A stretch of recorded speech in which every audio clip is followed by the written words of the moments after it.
Sahabat ODB, pembacaan Alkitab hari ini terambil dari Kisah Para Rasul pasal yang ke-27, ayat yang ke-27 sampai dengan ayat yang ke-38. Malam yang ke-14 sudah tiba, dan kami masih tetap terombang-ambing di Laut Adria. Tetapi kira-kira tengah malam, anak-anak kapal merasa bahwa mereka telah dekat daratan.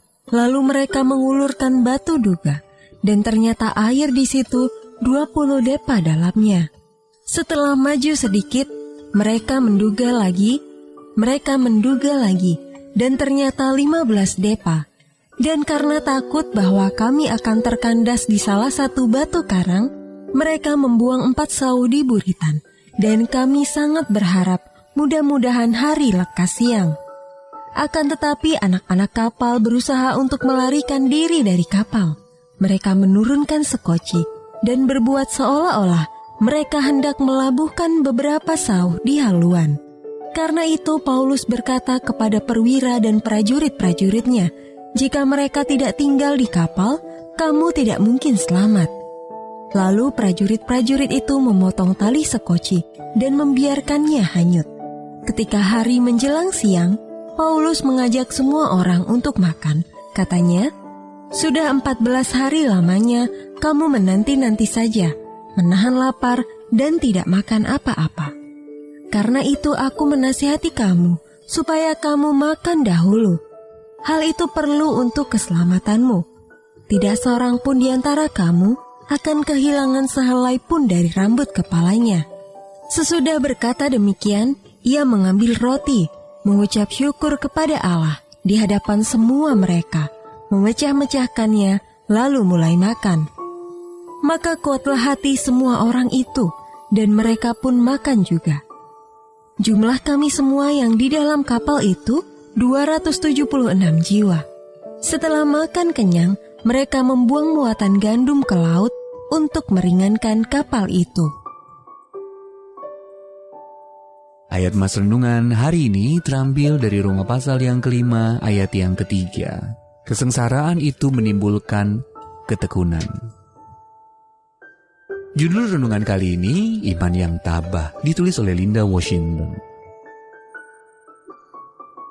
Sahabat ODB, Ernest Skelton tahun 1874 sampai 1922 pernah gagal dalam saat memimpin ekspedisi untuk melintasi Antartika pada tahun 1914.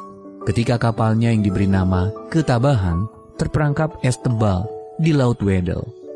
Perjalanan tersebut berubah menjadi lomba untuk bertahan hidup. Dan tanpa dapat berkomunikasi sama sekali dengan dunia luar, Shackleton dan krunya menggunakan sejumlah sekoci untuk melakukan perjalanan ke pantai terdekat di Pulau Gajah.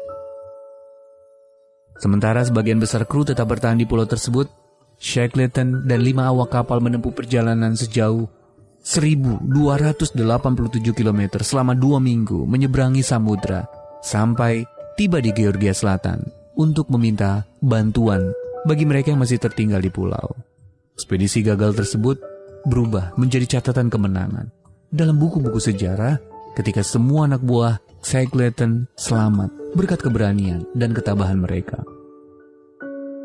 Rasul Paulus mengerti apa artinya tabah. Dalam pelayaran menuju Roma untuk menghadapi persidangan karena imannya kepada Yesus, Paulus mengetahui dari malaikat bahwa kapalnya yang diamuk badai akan tenggelam.